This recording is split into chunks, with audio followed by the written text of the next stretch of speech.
মুখ্যমন্ত্রীর বাড়ির ঠিক পাশেই খোদ তৃণমূলের প্রধান কার্যালয়ে ঢুকে পড়ল রাজ্য পুলিশের গোয়েন্দা বিভাগ বা সিআইডি, তাও আবার কোনো সার্চ ওয়ারেন্ট ছাড়াই। হ্যাঁ, গত 9ই জুন কালীঘাটের হরিশ চ্যাটার্জি স্ট্রিটে যা ঘটেছে তা নিয়ে এই মুহূর্তে তোলপাড় গোটা রাজ্য রাজনীতি। আর অন্যদিকে তৃণমূলের গর্জন এই বলে এটা সম্পূর্ণ বেআইনি এবং রাজনৈতিক চক্রান্ত। কিন্তু কি এমন নথি ছিল সেখানে যা স্ক্যান করতে গোয়েন্দাদের এতটা তাড়াহুড়ো? আর আজ কলকাতা হাইকোর্টে এই নিয়ে কি হতে চলেছে? পুরো বিষয়টার সূত্রপাত কিন্তু একটা মামলাকে কেন্দ্র করে, যার নাম দেওয়া হয়েছে সাইনগেট কেস। অভিযোগটা মারাত্মক। বিধায়কদের ভুয়ো বা জাল স্বাক্ষর সংক্রান্ত একটি মামলার তদন্ত করছে সিআইডি।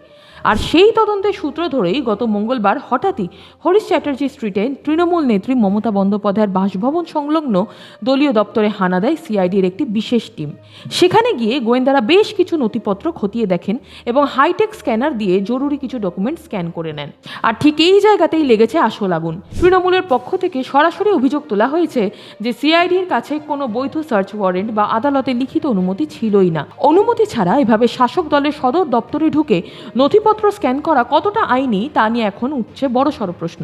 এই তল্লাশিকে সম্পূর্ণ বেআইনি এবং রাজনৈতিক উদ্দেশ্য প্রণোদিত আখ্যা দিয়ে এক মুহূর্ত সময় নষ্ট না করে সরকারি কলকাতা হাইকোর্টের দ্বারস্থ হয়েছে তৃণমূল কংগ্রেস। আর আজ অর্থাৎ 11ই জুন কলকাতা হাইকোর্টের মাননীয় বিচারপতি সৌগত ভট্টাচার্যের এজলাসে এই হাই প্রোফাইল মামলার শুনানি হওয়ার কথা। আজকের এই শুনানি কিন্তু অত্যন্ত গুরুত্বপূর্ণ হতে চলেছে। একদিকে সিআইডিকে আদালতে জবাব দিতে হবে যে কোনো ওয়ারেন্ট ছাড়া তারা কেন এবং কার নির্দেশে মুখ্যমন্ত্রীর পাড়ায় দলীয় দপ্তরের তল্লাশি চালালো। তারা কি সত্যি আইন ভেঙেছে, নাকি তাদের কাছে এমন কোনো গোপন সূত্র ছিল যার জন্য তড়িঘড়ি এই অ্যাকশন নিতে হলো?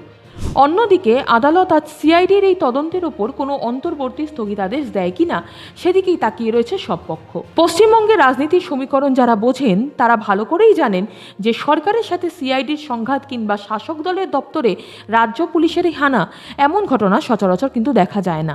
যেখানে সরকার এবং পুলিশ প্রশাসনের শীর্ষ মহলে ব্যাপক রদবদল ঘটেছে, সেখানে এই সাইনগেট বিতর্ক রাজ্যের রাজনৈতিক উত্তেজনাকে এক ধাক্কায় বহুগুণ বাড়িয়ে দিয়েছে। আজ হাইকোর্টের রায় কোন দিকে ঘোরে তার উপর নির্ভর করছে অনেক বড় বড় মাথার ভবিষ্যৎ।